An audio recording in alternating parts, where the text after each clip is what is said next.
Do you need to earn to do your passion or you do your passion to be able to learn? So ikaw ka-trader, saan ka sa dalawang yon? Kasi yung dalawang sinabi ko ay magkaibang bagay po at magkaibang kahulugan.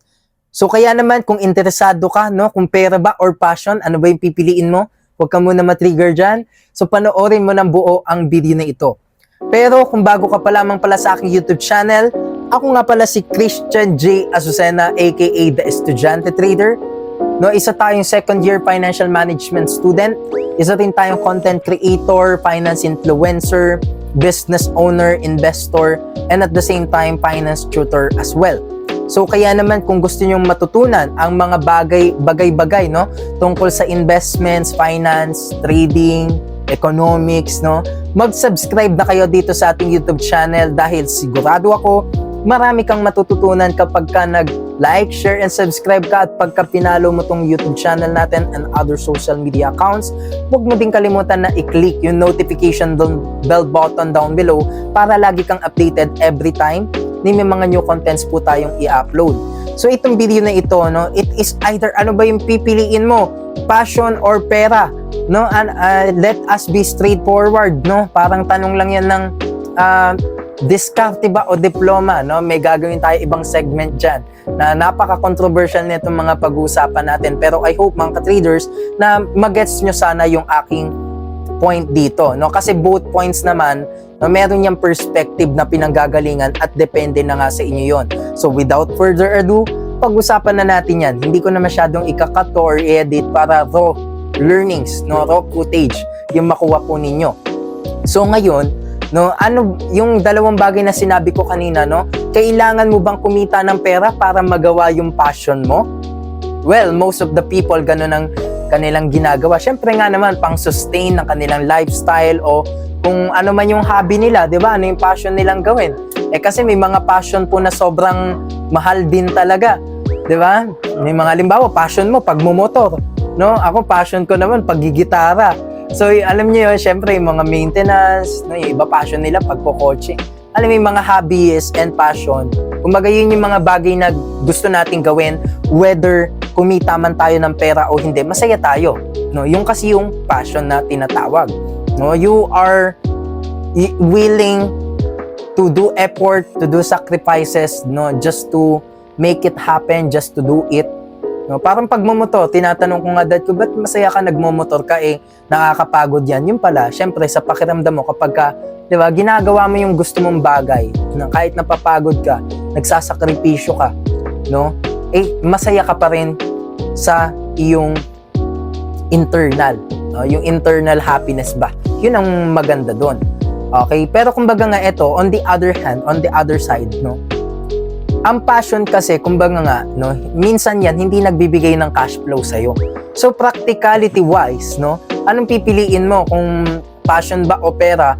Well, kapag may obligation ka na, I think, no, kailangan mo din consider yung mga, obligations mo, expenses mo, kailangan mo suportahan. So, pera dapat. No, kailangan mo na kumayod ka, maghanap ka ng trabaho, wag lang puro passion. Kasi nga, di ba, parang, ano mo daw yung passion mo kung hindi pa naman siya nagiging masyadong maayos sa ngayon. 'Di ba? Kailangan mo maging practical na humanap ka ng, 'di ba, stable job, no? So pwede mo na maibalance 'yun Mahirap nga lang. So you choose between two of those. Ganun talaga ang buhay. Sabi nga Rendon Labrador, walang in between It's either you make it or hindi. 'Di ba? Kailangan mo lang talagang mag-decide, panindigan yung decision mo. No? So on the other hand, yun nga, no, practicality wise, pera, 'di ba? Or trabaho, 'di ba? Or you may stable cash flow, inflow na magbibigay sa iyo, pang-sustain mo sa lifestyle mo, sa needs mo. 'Yun ang sagot natin diyan. Pero ang pinakamagandang gawin siguro, no, lalo na kapag kayan, magaling ka na artist, magaling ka na busker, magaling ka na singer, kasi mo gusto mo hindi yung mga hobby, 'di ba, mga passion, kumanta, sumayaw, yung mga performing arts, no, and other passions, no. Katulad niyan, pagka nag-business ka, yun yung puso mo talaga nasa business side. Passion na rin talaga yun, no. Anything na gusto natin gawin na masaya tayo deep inside, passion po natin yun. Ngayon, ito nga ang point, no. How you can turn your passion into a passive income. no? So kailangan talaga maging, eto na ang sagot, no? Straightforward, maging magaling ka sa ginagawa mong ngayon, sa field mo, sa passion mo. 'Di ba? Magaling kang, kumbaga kumakanta ka, nagbabasking ka, galingan mo ng galingan, no? Kapag ka nagpe-perform ka sa mga events, sa streets, no? Talagang all-out performance. Ibigay mo yung todo kasi doon makikita, 'di ba, yung competition na kung saan healthy competition, kumbaga, no, na kung saan, uy, ito yung uprising ngayon, ito yung kunin natin. Mas malaki ang opportunity mo, no, kung talagang pagsusumikapan mo, magsisipag ka, magiging magaling ka dyan sa industry na yan. Okay? And that particular passion, yun na yung gagamitin mo para kumita ng pera. Kasi sabi ko kanina, kailangan mong kumita ng pera para magawa mo yung bagay na gusto mo, passion. Eh, ang maganda niyan, ginagawa mo na yung bagay na gusto mo, kumikita ka pa ng pera. Diba? Practicality-wise lang po yun, no, mga ka-traders, mga kababayan, no? Kumbaga, hindi tayo mukhang pera dito. Ang point lang natin, syempre, totoo nga naman yun. Kailangan kumita, kailangan mamasahe, kailangan kumain din, no? Kailangan magpambayad ng bills yan, yung mga performing arts na yan, no? Kasi ako, nasa music industry din po ako, nakaka-relate, no? Kaya binibigyan ko yung mga nagbabasking mga performing arts. So, point lang natin dyan, di ba? Yun ang mas maganda. Gusto mo na yung ginagawa mo, kumikita ka pa ng pera. Di ba? Napakaganda nun, napaka-fulfilling nun. Kahit hindi sobrang laking pera, basta, syempre, yung nakakabuhay naman. Di ba? Kaya parang ano lang yan do what you love, no? Or love what you do. Parang hirap, no? Kasi sa pagyaman, no, alam mo, nakakuha din ako ng advice na ayaw nilang gawin yun. Pero nakakayaman, ginawa nila. Pero again, in legal and ethical way. Okay po? So, ang point lang natin, ayaw nilang gawin yun, pero ginawa nila kasi nakakayaman Kasi nandun yung market.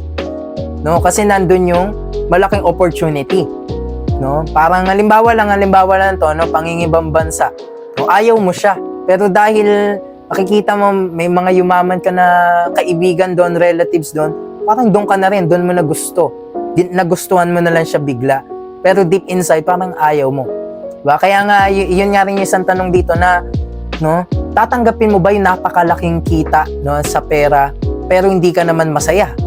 O kaya naman yung sakto lang, hindi naman sobrang baba, hindi rin naman sobrang taas, average lang, pero masaya ka talaga, fulfilling ginagawa mo, katulad ng pagtuturo.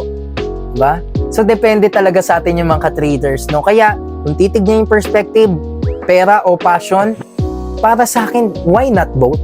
Diba? Bakit hindi natin pipiliin parehas na, halimbawa, etong mga ka-traders, no, raw footage, no? Ako po ngayon, habang nagbibideo, hindi naman talaga ako ganado mag-video no? Pero dahil passion ko ito, natutuwa ako, kahit eto, sa totoo lang po, kakauwi ko lang ng Baguio City from a several day vacation, hindi talaga masyadong okay yung pakiramdam ko ngayon. Pero naisipan ko lang mag-vlog kasi passion ko siya no? Pumasok sa isip ko yung topic na to at alam kong makakatulong sa inyo, so binideo ko sa niya ganyan kahit na medyo hindi talaga ako good, no? Medyo, syempre, masama pakiramdam ko, hindi ako matutuwa pag nag-video ako. Pero nga, since passion ko siya, gusto ko yung ginagawa ko, kumita man ako ng pera o hindi, no? Masaya ako na nagbi-video ako ngayon. So, depende talaga sa inyo, no? At ang maganda niyan, pagka nag-video ako ngayon, pag pinanood niya to, kikita din ako, di ba? So, ang point natin, talagang kailangan, no, ma-utilize nyo yung resources nyo, yung skills nyo, yung talents nyo, to be able to, well, practicality, to earn money, no, to give you cash inflows. Okay po? So, yun naman ka-traders, I hope marami kayo natutunan dito sa vlog na ito. Sana na-gets nyo yung ating mga key points.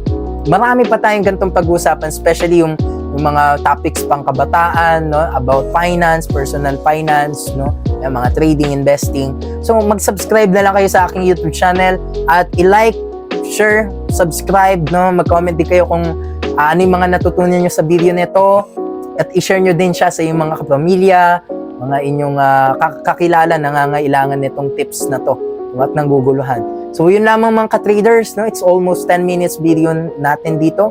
No? Marami pa tayong pag-uusapan na ganyan. See you guys on my next vlog. Bye-bye po.